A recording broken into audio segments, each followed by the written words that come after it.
할렐루야. 수원구색 평강교회 모든 성도 여러분들 즐거운 명절 보내고 계신가요? 고향으로 귀성길을 향해 가고 있는 분들 안전으로 하나님께서 붙잡아 주시기를 기도합니다. 우리 명절을 맞이해서 즐거운 명절 말씀 동행이라는 우리 새벽마다 기도하는 시간들, 말씀이 여러분들의 고향길 가는 길에 항상 동행하는 시간들 되기를 바라면서 말씀을 나누도록 하겠습니다.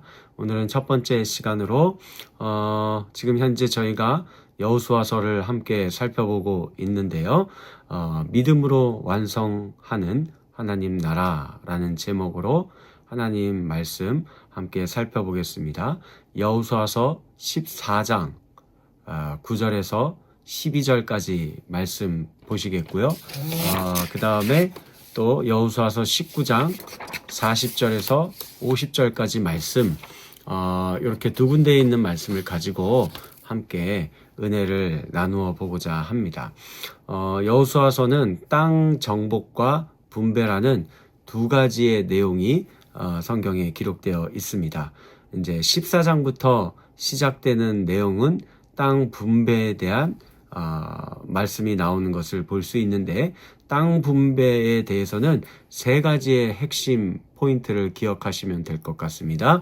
먼저 첫 번째는 제비뽑기의 방식으로 땅을 분배했습니다. 이것은 철저히 하나님의 주권 아래에 땅을 분배받았다라는 것을 우리에게 가르쳐 주고자 함이고요. 두 번째는 땅을 완전히 다 정복한 뒤에 분배하지 않았어요. 정복하기도 전에 미리 분배를 했다라는 겁니다. 이것은 땅은 하나님이 우리에게 주신 은혜의 선물이지만 또 동시에 그 땅을 완전히 정복하기 위한 노력과 전쟁은 계속되어야 함을 우리에게 가르쳐주고 있는 것이다 라고 생각해 보면 될 것 같습니다. 이는 신약시대의 구원의 개념 혹은 하나님 나라의 개념과 매우 유사합니다. 구원은 하나님이 값없이 주신 하나님의 은혜의 선물이고 하나님의 주권입니다. 그러나 성경은 빌립보서 2장 12절 말씀을 보셔도 두렵고 떨림으로 너희 구원을 이루라 라고 말씀하시지요. 우리의 신앙의 싸움이 남아있다는 것을 말합니다. 하나님 나라도 마찬가지입니다. 예수 그리스도께서 십자가에 달려 돌아가 죽으셨을 때 다 이루셨다라고 선언했어요. 아니 그런데 도대체 뭘 이루셨다라는 걸까요? 로마가 망했습니까? 유대가 독립을 이루었나요? 아니죠. 이 선언은 그가 우리 인류의 죄를 위해 죽으시고 부활하셔서 이 땅 가운데 교회를 세우심으로 말미암아 이제는 그 교회를 통해서 앞으로 회복되어질, 정복되어질 하나님의 나라를 예수님은 미리 보신 거예요. 그래서 이제 교회가 그 믿음의 선한 싸움을 싸워나가고 세상과 싸워 승리하게 될 것을 선언해 주셨던 것이죠. 자, 세 번째 우리가 또 이 땅 분배 기사에서 기억해야 할 것은 받은 땅을 얻기 위해서는 갈렙과 같은 믿음이 필요하다라는 것입니다.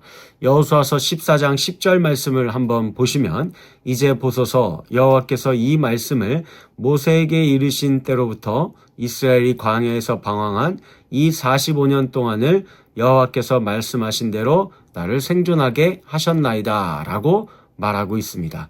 갈렙은 45년 전에 받았던 말씀을 가슴에 품고 있었습니다. 이스라엘 백성들이 가나안 땅을 정탐했을 때 12명의 정탐꾼들 중 여호수아와 갈렙을 빼고 그들은 하나님의 시선으로 세상을 보았기 때문에 10명의 정탐꾼들의 보고는 주눅이 들어 있었고 자신들을 메뚜기라 라고 비하하며 온 백성들을 떨게 만들었었는데, 그렇게 만든 사람들이 누구냐 하면은 그들이 바로 아낙 자손들입니다. 기골이 장대하고 거인족이라고도 네피림의 후손들이라고도 불리우는 사람들이에요.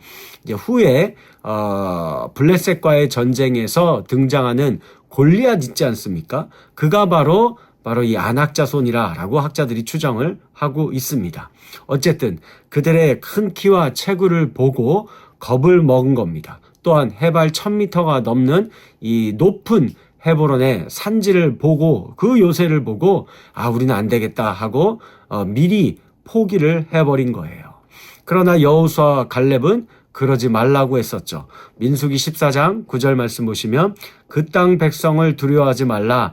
그들은 우리의 먹이라. 그들의 보호자는 그들에게서 떠났고 여호와는 우리와 함께 하시니까 우리 두려워할 필요 없다. 라고 믿음의 선언을 합니다. 둘은 옷을 찢으면서 아무리 백성들을 강권했었어도 겁에 질린 백성들을 당해낼 수 없었습니다. 그래서 하나님의 말씀을 받은 백성들이 세상에 겁을 먹고 도망치게 된 거예요. 그로 인해서 이 백성들은 광야에서 40년간을 떠돌며 말씀을 불신했던 1세대의 백성들이 다 죽임을 당하게 된 것을 볼 수 있어요.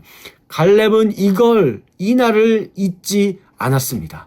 이날의 치욕을 잊지 못했던 거예요. 45년간을 말씀을 품고 살았습니다. 그래서 다시 여호수아서 14장 10절 말씀을 보시면 갈렙은 이 45년 동안을 이때 받은 말씀을 품고 살아왔다. 이 말씀이 나를 살게 했다라고 고백하고 있는 것을 볼 수 있습니다. 그리고 85세의 노인이 가장 강력한 아낙 자손과 가장 높고 견고한 헤브론 산지를 내게 달라고 당당히 외치고 있는 것을 볼 수 있습니다. 힘이 있어서 그런 게 아니에요. 지혜가 더 탁월해졌기 때문에 그런 것도 아닙니다. 늙은이의 만용과 교만도 아닙니다. 그에게는 45년 동안 함께한 말씀이 더 날카롭게 빛나고 있었기 때문입니다. 여호수아서 땅 분배 구조는 믿음으로 시작해서 믿음으로 끝나는 구조입니다. 무슨 말이냐 하면은 땅 분배의 시작인 14장이 바로 이 갈렙의 이야기로 시작되고요. 그리고 땅 분배의 마지막 장 끝부분을 보시면 그게 19장이거든요. 여호수아가 땅 분배를 받는 이야기로 끝맺게 되는 것을 볼 수 있습니다. 여호수아서 19장 49절에서 50절 말씀. 이스라엘 자손이 그들의 경계를 따라서 기업의 땅 나누기를 마치고 자기들 중에서 눈의 아들 여호수아에게 기업을 주었으니 곧 여호와의 명령대로 여호수아가 요구한 성읍 에브라임 산지 딥낫세라를 주매 여호수아가 그 성읍을 건설하고 거기 거주하였더라 라는 말씀으로 끝납니다. 하나님의 말씀에 믿음으로 순종한 자들만 땅 분배를 받는다라는 의미가 담겨 있습니다.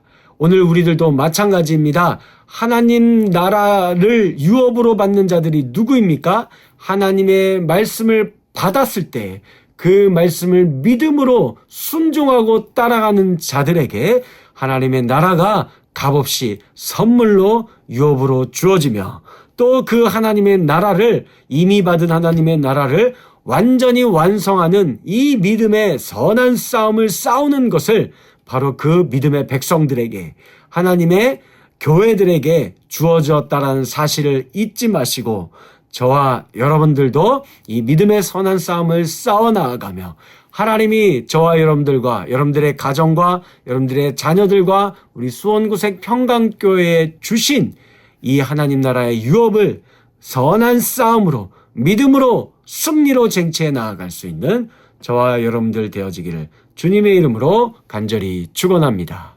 아멘.